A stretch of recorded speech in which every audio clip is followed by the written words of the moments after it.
Vítám vás u druhé lekce, jak být asasínem. Druhá lekce. První jsme si představili jednotlivé zbraně. Ve druhé lekci bude bojová akce. Na to budu potřebovat ale dobrovolníka. Mrkneme, kolik se vás tu sešlo. Člověče, tady vás je. Ale, koho vezmeme? Tož třeba Ale, tebe, ať. Máš dobrovolník. Ty, obdrž kameru. Tak, začneme s první zbraní. Nejoblíbenější. A to jsou... Kladiva! Kladiva! Vezmeš kladivo? Vůbec, vezmeš kladivo? Jdeš?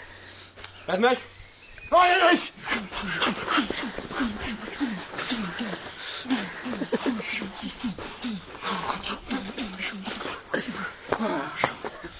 To jsou kladiva. Hlavně je nechtěj nasrat. Tu kladiva. To dám. Další zbraní. To oblíbené. Díky. Rychlé, přesné.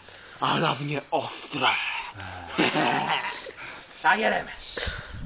Tady kamero. Jdeme díku. A jedeš.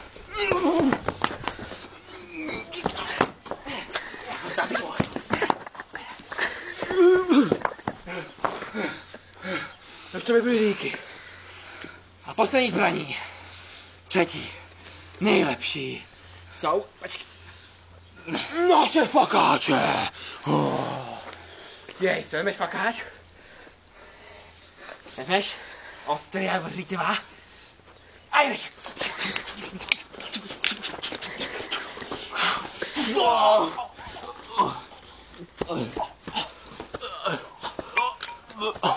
Dobře. Pohodě. Toto jsou 3 zbraně. Ještě tu mám přeci pitný. Ty stojí na ovo.